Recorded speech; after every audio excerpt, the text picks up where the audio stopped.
అభివృద్ధి కార్యక్రమాలు కావచ్చు, రాష్ట్ర ప్రభుత్వంలో భాగస్వామ్యం కావచ్చు, ఈ వర్గాలకు సముచితమైన స్థానాన్ని కల్పించడమే కాకుండా సముచితమైన గౌరవాన్ని వాళ్ళకి ఇవ్వవలసిన బాధ్యత ఏర్పడిన ప్రభుత్వాలకు ఉంది అని చెప్పి నేను స్పష్టంగా భావిస్తున్నా. అందుకే మిత్రులారా, నేను బాధ్యత చేపట్టిన తర్వాత ఈ సందర్భంగా ఒక్క అంశాన్ని నేను ప్రస్తావించదలుచుకున్నా.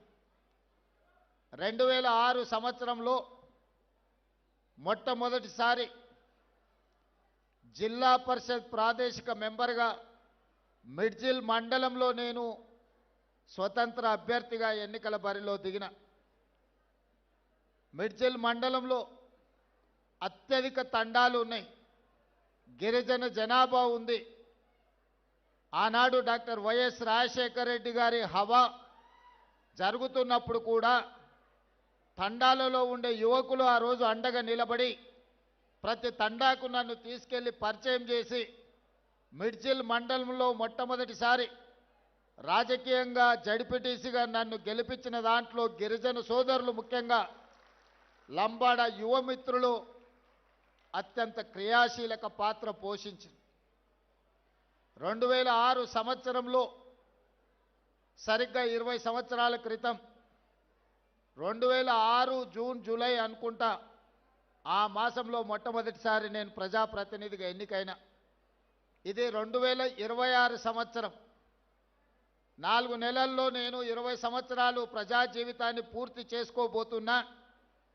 ఈ 20 సంవత్సరాల రాజకీయ ప్రస్థానంలో జడ్పీటీసీగా కావచ్చు, శాసన మండలి సభ్యుడిగా కావచ్చు, 2 సార్లు శాసనసభ్యుడిగా కావచ్చు, ఒకసారి పార్లమెంట్ సభ్యుడిగా కావచ్చు, కాంగ్రెస్ పార్టీ అధ్యక్షుడిగా, ఈనాడు తెలంగాణ రాష్ట్ర ముఖ్యమంత్రిగా ఈ 20 సంవత్సరాల సుదీర్ఘమైన రాజకీయ ప్రయాణంలో ప్రతి సందర్భంలో లంబాడ సోదరులు నాకు అండగా నిలబడ్డరు. ఈనాడు వివిధ వర్గాలతో పాటు లంబాడ సోదరులు అండగా నిలబడ్డారు కాబట్టి అది మిడ్జిల్ మండలమైనా, మహబూబ్ నగర్ జిల్లా స్థానిక సంస్థల ఎమ్మెల్సీగా అయినా, కొడంగల్ శాసనసభలో కొడంగల్లో ఎమ్మెల్యేగా అయినా గిరిజనులు, ముఖ్యంగా లంబాడ సోదరులు పూర్తి స్థాయిలో అండగా నిలబడ్డరు. ఈరోజు ఈ హోదాకు రావడంలో మీ వంతు సహాయము, మీ వంతు అండదండలు ఉన్నాయి. అందుకే ఈనాడు ఈ వేదిక మీద నుంచి మా మిత్రులు అడ్లూరు లక్ష్మణ్ గారికి నేను ఆదేశాలు ఇస్తున్నా. అదేవిధంగా స్పెషల్ చీఫ్ సెక్రటరీ సవ్యసాచ్ ఘోష్ గారికి నేను ఆదేశాలు ఇస్తున్నా. తెలంగాణ రాష్ట్రంలో ఉన్న అన్ని తండాలకు బీటీ రోడ్లు వెయ్యాలి అని నేను ఆదేశాలు ఇస్తున్నా. ఈనాడు మా లంబాడ యువకులు చైతన్యంతో వివిధ జిల్లాలు, వివిధ రాష్ట్రాలకు వెళ్ళి వ్యాపారాల రూపంలో ఆర్థికంగా ఎదిగినరు. తండాలో ఉన్నవాళ్ళు సైకిల్ మోటార్లు కొనుక్కున్నారు, బయటకు వచ్చిన వాళ్ళు కార్లు కొనుక్కున్నారు. సొంత ఊరికి వెళ్ళాలి అని అంటే, వాళ్ళ తండాకి వెళ్ళాలి, తండలో ఉండే వాళ్ళ దాయాదులను కలవాలి అని అంటే వాళ్ళు కొనుక్కున్న సైకిల్ మోటార్ అయినా కార్ అయినా ఆ తండాలకు వెళ్ళలేని పరిస్థితి. వాళ్ళు బయట ఎంత గొప్పగా రాణించినా సొంత ఊరికెళ్ళి సొంత వాళ్ళని కలవాలనుకున్నప్పుడు రహదారులు లేని పరిస్థితి ఈరోజు మన రాష్ట్రంలో ఉంది. అందుకే స్పష్టమైన ప్రణాళికతోని నేను చీఫ్ సెక్రటరీ గారికి ఇన్స్ట్రక్షన్స్ ఇస్తున్నా. ప్రతి తండాలో పాఠశాల ఉండాలి, పాఠశాల భవనానికి మీరు ఏర్పాట్లు చేయండి. దాదాపుగా కొన్ని వేల గ్రామ పంచాయతీలను గత ప్రభుత్వం చేసినా అన్నది, కానీ ఏ గ్రామ పంచాయతీలో గ్రామ పంచాయతీ భవనం లేదు. గ్రామ పంచాయతీ భవనం లేకుండా గ్రామ పంచాయతీ సర్పంచ్ ఎవరైనా గిరిజన సోదరుడే అవుతాడు. అది గూడాలు కావచ్చు, తండాలు కావచ్చు. గ్రామ పంచాయతీ లేకుండా ఏ విధంగా వాళ్ళు పరిపాలనను ముందుకు తీసుకెళ్తారు? అందుకే గిరిజన గ్రామ పంచాయతీలో రాష్ట్రంలో ఎన్నుంటే అన్ని అన్ని గ్రామ పంచాయతీ భవనాలు నిర్మించడానికి మీరు ప్రణాళికలు సిద్ధం చేయండి. అదేవిధంగా ఈ గూడాలకు ఈ తండాలకు కనీసం ఒక్కటైనా బీటీ రోడ్డు ఉండాలి. మీకు ఎవరైనా బంధువులు వచ్చినా మీ పిల్లలకి ఎవరైనా పిల్లని ఇవ్వాల్సి వస్తే పిల్లగాన్ని చూడడానికి రావాలంటే ఊరికి రావడానికి దారి లేకపోతే ఇక పిల్లని ఎవరిస్తారా మీకు? అందుకే ఖచ్చితంగా ప్రతి తండాకు రోడ్డు వేసే ప్రణాళికను ఈరోజు తీసుకోవాలి అని చెప్పి మా ట్రైబల్ సెక్రటరీ గారికి ఆదేశాలు ఇస్తున్నా. ఇదే కాదు, తాగడానికి మంచినీళ్ళు, అవసరమైన నీళ్ళ ట్యాంకులు, మిషన్ భగీరథ మీద 1000 కోట్లు ఖర్చు పెట్టిన ఆదిలాబాద్ ప్రాంతంలో నేను పర్యటన చేసినప్పుడు చాలా తండాలకు గూడాలకు తాగునీరు ఈ రోజుకు రావడం లేదు. కొన్ని ప్రాంతాలలో కరెంటు కూడా లేదు. ఎందుకంటే ఫారెస్ట్ వాళ్ళు మీకు కరెంటు పోల్స్ వేసి మీ గూడాలకు తండాలకు కరెంటు ఇవ్వనివ్వడం లేదు ఫారెస్ట్ రూల్స్ ప్రకారం. అందుకే అన్ని తండాలలో గూడాలలో కరెంటు లైన్లు వేయడానికి ఎక్కడైతే ఇబ్బంది ఉందో కంప్లీట్గా సోలార్ ద్వారా మీకు కరెంటు ఇచ్చి మీ వ్యవసాయ పంపు సెట్లు, సోలార్ పంపు సెట్లు ఇచ్చి మీరు వ్యవసాయం చేసుకోవడానికి అన్ని రకాల ప్రణాళికలను ఈరోజు సిద్ధం చేస్తున్నాం. ముఖ్యంగా పైలట్ ప్రాజెక్టు కింద ఈరోజు అచ్చంపేట శాసనసభ నియోజకవర్గాన్ని మొత్తం తీసుకున్నాం. 40,000 వ్యవసాయ పంపు సెట్లు ఈరోజు సోలార్ పంపు సెట్లు అక్కడ ఉండే రైతాంగానికి ఇవ్వదలుచుకున్నాం. ప్రధానంగా అందులో గిరిజనులకే అత్యధికంగా ఉపయోగం ఉన్నది. అందుకే ఈనాడు మీ సంక్షేమం కోసం, మీ అభివృద్ధి కోసం, మీ భవిష్యత్ ప్రణాళికల కోసం ఈ రాష్ట్ర ప్రభుత్వం పనిచేస్తున్నది. ఇదే కాదు, ఈరోజు మీరు ఆలోచన చెయ్యండి. ఆనాడు తెలంగాణ రాష్ట్రం వచ్చిన తర్వాత 10 సంవత్సరాలు పేదలకు రేషన్ కార్డు ఇవ్వడానికి కూడా ఆ ప్రభుత్వానికి చేతులు రాలే. కానీ నేను బాధ్యత చేపట్టిన తర్వాత పేదవాడి గుర్తింపు, పేదవాడి గౌరవం, పేదవాడి సంక్షేమమే రేషన్ కార్డు. ఆ గుర్తింపు, గౌరవం, సంక్షేమం ఇవ్వాల్సింది ప్రాథమిక బాధ్యత రాష్ట్ర ప్రభుత్వానిదే. అందుకే లక్షలాది రేషన్ కార్డులు పేదవాళ్లకు అందించిన చరిత్ర, అందులో ముఖ్యంగా లంబాడ సోదరులకి అత్యధికంగా ఈరోజు రేషన్ కార్డులు అందుకునే విధంగా ప్రణాళికలు సిద్ధం చేసి వాళ్ళకి ఇచ్చినాం. రేషన్ కార్డు ఇచ్చి వదిలేయలే. ఇంతకుముందు మా బలరాం నాయక్ గారు చెప్పినట్టు ఆనాడు దొడ్డు బియ్యం ఇచ్చేది. దొడ్డు బియ్యం ఇస్తే మా లంబాడ సోదరులు తీసుకెళ్ళి బర్లకు దాన పెట్టేది. ఎన్నడూ వాళ్ళు తిన్న సందర్భమే లేదు. లేకపోతే రేషన్ షాపోడే బయట నుంచి బయటనే అమ్ముకునేటోడు. అందుకే ఈ విధంగా మాఫియాగా మారి మిల్లర్లు, దళారులు దోసుకుంటున్నారు.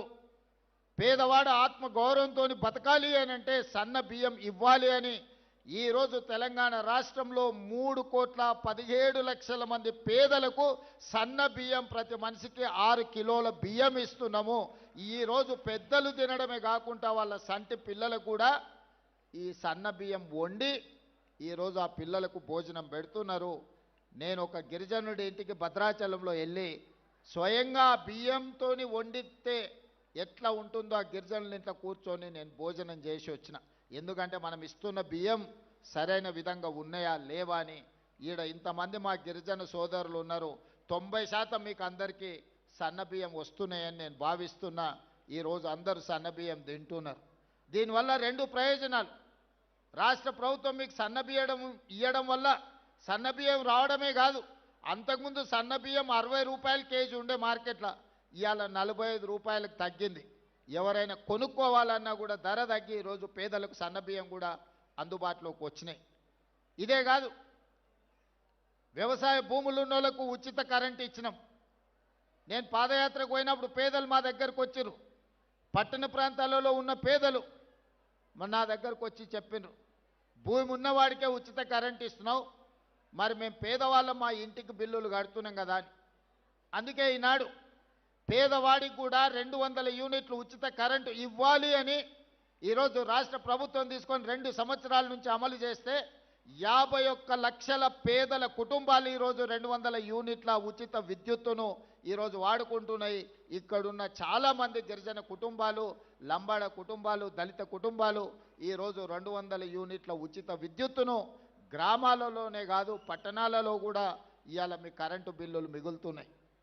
ఈరోజు ఈ విధంగా పేదలకు, ముఖ్యంగా మా ఆడపడుచులకు గతంలో అమ్మగారింటికి వెళ్ళాలన్నా, అమ్మవారిని దర్శించుకోవాలన్నా ఇంటాయనను లేకపోతే కన్న కొడుకు దగ్గర చేయి ఆపే పరిస్థితి.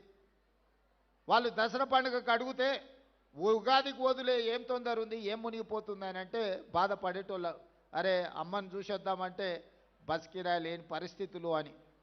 కానీ ఇవాళ ఈ 2 సంవత్సరాల డిసెంబర్ 9, 2023 నాడు మొదలుపెట్టినాం. 2 సంవత్సరాల 2 నెలలు పూర్తయింది. 9,000 కోట్ల రూపాయలు ఈరోజు ఆడపడుచులకు ఆర్టీసీలో ఉచిత బస్సు ప్రయాణానికి రాష్ట్ర ప్రభుత్వం ఖర్చు పెట్టింది. ఇక్కడ ఉన్న మా ఆడపడుచులందరూ, మీరు ఉద్యోగులు కావచ్చు, విద్యార్థులు కావచ్చు, లేదా సామాన్యమైన మహిళా గృహిణులు కావచ్చు, ఎక్కడైనా ఎప్పుడైనా ఎవరైనా ₹1 బస్ కిరాయి మిమ్మల్ని అడిగినరా?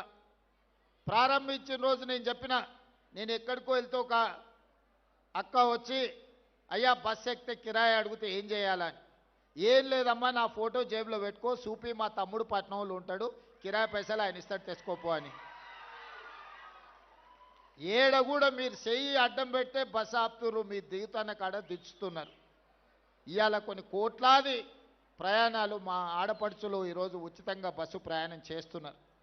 ఇదేగా స్వయం సహాయక సంఘాలతోటి ఈరోజు మీరు బస్సులో ఉచిత ప్రయాణమే కాదు, ఈ సంఘాలకు 1000 బస్సులు ఇచ్చి మీరే ఆర్టీసీకి బస్సులను పెట్టేటట్టు ఆర్టీసీ యజమానులను ఆడపడుచులను చేసినాము. సహాయక సంఘాలలో ఉన్న మహిళలకు ఈరోజు ఉపయోగం అయింది. సోలార్ బిజినెస్ అంటే, సోలార్ విద్యుత్ ఉత్పత్తి అంటే ఒకప్పుడు అదానీ అంబానీల గురించి చర్చించేది. ఈరోజు తెలంగాణలో ఉన్న ఆడపడుచులకు 1000 మెగావాట్ల సోలార్ విద్యుత్ ఉత్పత్తి చేసే వ్యాపారాన్ని ఈరోజు ఆడపడుచులకు అందించినాం. అందులో గిరిజనులకు ప్రధానంగా ప్రయోజనం జరిగింది. ఇదే కాదు, హైటెక్ సిటీ అంటే ఇన్ఫోసిసో, మైక్రోసాఫ్టో, విప్రోనో ఇంకో పెద్ద పెద్ద సాఫ్ట్వేర్ కంపెనీలు అనుకున్నారు. కానీ ఆ పక్కనే 3.5 ఎకరాలు 1000 కోట్ల రూపాయల విలువైన భూమి ఈరోజు మహిళా సంఘాలకు ఇచ్చి ఇందిరా మహిళా శక్తి బజార్ అని చెప్పి ఈరోజు పెద్ద పెద్ద సంస్థలు అక్కడికి వచ్చి వాళ్ళు ఉత్పత్తి చేసే వస్తువులను కొనుక్కోవడానికి ఈరోజు మహిళలకు అందుబాటులోకి తీసుకొచ్చినాం. ఒకటొకటిగా పరిష్కరించుకుంటూ వస్తున్నాం. హాస్టళ్లలో ఆనాడు భోజనం ఏ విధంగా ఉండే, ఈరోజు 40% ఈరోజు మీకు ఛార్జెస్, మెస్ ఛార్జెస్ పెంచి కాస్మెటిక్ ఛార్జెస్ ఆనాడు ఎప్పుడు ఇచ్చేదో కూడా తెలీదు. ఇప్పుడు గ్రీన్ ఛానల్ చేసి 200% కాస్మెటిక్ ఛార్జెస్ 21 సంవత్సరాల తర్వాత ఈ ప్రభుత్వంలో పెంచి మా ఆడపడుచుల కాస్మెటిక్ ఛార్జెస్, మా పిల్లలకు చదువుకునే వాళ్లకు ఇంటి దగ్గర అమ్మను నాయనను అడగాల్సిన పని లేదు. సబ్బు కోసమో చిన్న చిన్న పౌడర్ కోసమో కూడా తల్లిదండ్రుల మీద ఆధారపడే పరిస్థితి ఉండే. అందుకే 200% కాస్మెటిక్ ఛార్జెస్ పెంచి ఈరోజు ఆడపిల్లల యొక్క ఆత్మ గౌరవాన్ని నిలబెట్టడానికి మన ప్రభుత్వం ప్రయత్నం చేస్తున్నది. ఇదే కాదు, చదువుకున్న పిల్లలు 2011లో గ్రూప్ 1 పరీక్షలు నిర్వహిస్తే 2024 వరకు 15 సంవత్సరాలు మళ్ళీ పరీక్షలు పెట్టలే. మనం వచ్చిన తర్వాతనే గ్రూప్ 1 నోటిఫికేషన్ ఇచ్చి, ఇప్పుడే మా రాములు నాయక్ చెప్తున్న మా మేనకోడలు డిఎస్పీ అయిందని. ఈరోజు 563 మంది గ్రూప్ 1 ఉద్యోగస్తులను పరీక్షలు నిర్వహించి ఫలితాలు ఇస్తే, ఈ పేదలకు ఉద్యోగాలు వస్తే ప్రశ్నించే గొంతు వస్తుందని దాని మీద అక్రమ కేసులు వేసి హైకోర్టులో అడ్డమైన ఆర్డర్లు తెస్తే బలమైన వాదనలు వినిపించి డివిజన్ కోర్టులో, డివిజన్ బెంచ్లో ఈరోజు పేదలకు అనుకూలమైన తీర్పు వచ్చింది. 563 మంది గ్రూప్ 1 ఆఫీసర్లు ఇవాళ ఆర్డీఓలు, డిఎస్పీలుగా అత్యంత కీలకమైన ఉద్యోగాలు.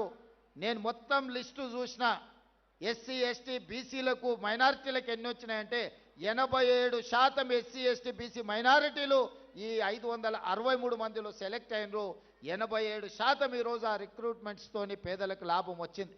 Group 2, group 3, group 4 teachers recruitment, doctors recruitment, nursing recruitment, ఈ విధంగా 70,000 ప్రభుత్వ ఉద్యోగాలు ఈ 2 సంవత్సరాలలో ఇచ్చినాం. దాదాపుగా 70,000ల్లో 85% పైగా ఎస్సీ ఎస్టీ బీసీ మైనారిటీలకు ప్రభుత్వ ఉద్యోగాలు ఇచ్చినాము. ఒక్కొక్కరి పేరు, ఒక్కొక్క ఊరు వివరాలు ఇస్తా. ఎవరికైనా అనుమానం ఉంటే ఇక్కడున్న చదువుకున్న అధికారులతో పాటు ఎవరైనా నేను చెప్తున్న వివరాల మీద అనుమానం ఉంటే ప్రభుత్వం అధికారికంగా లెక్కలిస్తుంది.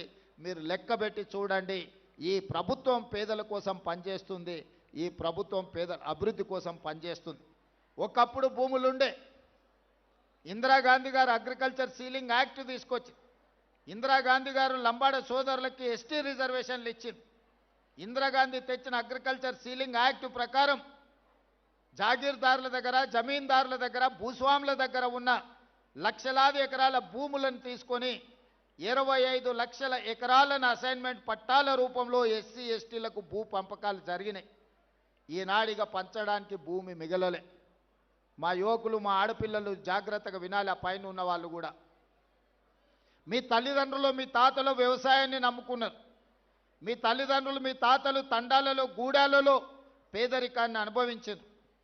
మీ తల్లిదండ్రులకు ఇందిరాగాంధీ గారు తీసుకొచ్చిన చట్టం ద్వారా ఇందిరమ్మ ఇండ్లు, పక్కా ఇండ్లు అన్నప్పుడు మీ గూడాలలో, తండాలలో పక్కా ఇండ్లు వచ్చినాయి. మీకు భూమి లేదన్నప్పుడు, ఆత్మగౌరవం లేదనుకున్నప్పుడు అసైన్మెంట్ పట్టాల రూపంలో మీకు భూములు ఇచ్చి మీ ఆత్మగౌరవాన్ని ఇందిరాగాంధీ గారిని నిలబెట్టినరు. ఇవాళ లంబాడ సోదరులు వాళ్ళ సొంత తల్లిదండ్రులది లేకపోతే తాత ముత్తాతల్ని ఇంట్లో ఫోటో పెట్టుకున్నా పెట్టుకోకపోయినా చాలామంది లంబాడ సోదరులు ఇండ్లలో పోతే ఇందిరాగాంధీ ఫోటో కనిపిస్తుంది. మా రవీంద్ర నాయక్ గారికి తెలుసు, నేను చూసిన. కానీ ఆనాడు ఇందిరాగాంధీ ఇచ్చినట్టు ఇవాళ మీకు భూములు ఇవ్వడానికి ప్రభుత్వం దగ్గర లేవు. ఇవాళ దళితులకు, గిరిజనులకు నా సూచన ఒక్కటే, ఆనాడు ఉన్న పరిస్థితుల్లో కాంగ్రెస్ పార్టీ సంక్షేమము, అభివృద్ధిలో ఒక విధానాన్ని తీసుకున్నది. ఆ శకం ముగిసింది. ఇవాళ నిజంగా నాకు మీకు భూములు ఇవ్వాలన్నా ఈ ప్రభుత్వం దగ్గర భూములు అందుబాటులో లేవు. ఇక మీరు భూముల గురించి, ప్రభుత్వం ఇచ్చే ఏదో సంక్షేమం గురించి ఆలోచన చేయకండి. ఈ ప్రభుత్వం మీకు చదువు ఇవ్వదలుచుకున్నది. ఈ ప్రభుత్వం మీకు సంక్షేమం కాదు, సంక్షేమంతో పాటు మీకు చదువు ఇవ్వదలుచుకున్నది. నా సూచన ఒక్కటే, ఇక్కడికి వచ్చిన పిల్లలందరికీ చదువుకోండి, బాగా చదువుకోండి. చదువుకోవడానికి ఏం కావాలనో నన్ను అడగండి. మీరు డాక్టర్లు అవుతారా, మీరు ఇంజనీర్లు అవుతారా, మీరు ఐఏఎస్లు అవుతారా, మీరు ఐపీఎస్లు అవుతారా, మీరు ప్రొఫెసర్లు అవుతారా, ఈ దేశాన్ని మీరు ఏలడానికి ఏమవుతారో చెప్పండి, నేను మద్దతు ఇస్తా. మేమేమీ చేయం, ఇంటి దగ్గర ఉంటాం, మాకేదన్నా భూమి సార్, లేకపోతే మాకేదో చిన్న చిన్న వ్యాపారాలు చేసుకుంటాం అనేది వదలండి. లంబాడ సోదరుల చైతన్యం ఉంది. లంబాడ సోదరులకు ప్రపంచం గురించిన అవగాహన ఉన్నది. నేను చెప్పేది ఒక్కటే, యుక్త వయసులో తప్పుదారి పడితే జీవితకాలం బాధపడతారు, మీ తల్లిదండ్రులకు భారం అవుతారు. కానీ ఈ వయసులో కష్టపడితే, ఈ వయసులో మీరు చదువుకొని, చాలామంది ముందు వరుసలో అధికారులు ఉన్నారు. అధికారులు ఎవరున్నా గుర్తించి వాళ్లకు వివిధ శాఖలలో కీలకమైన హోదాలు ఇచ్చిన. ఎందుకంటే ఆ స్ఫూర్తి మీకు రావాలి. అరే మా వాడు ఈఎన్సీ అయిండు, మా వాడు సింగరేణికి సిఎండి అయిండు, మా వాడు ట్రైకార్కి చైర్మన్ అయిండు, లేకపోతే మా వాడు వివిధ కార్పొరేషన్లకు చైర్మన్లు అయినరు, మా వాళ్ళు ఎమ్మెల్సీ అయినరు, ఎంపీ అయినరు అంటే చదువుకోవడం వల్ల ఈ అవకాశం వచ్చిందని భవిష్యత్ తరాలకు, ఈ యువతరానికి అవగాహన ఉండాలి అని చెప్పి మీ వాళ్లకు వివిధ అత్యంత కీలకమైన హోదాలు నేను ఇచ్చిన. అందుకే భూముల గురించి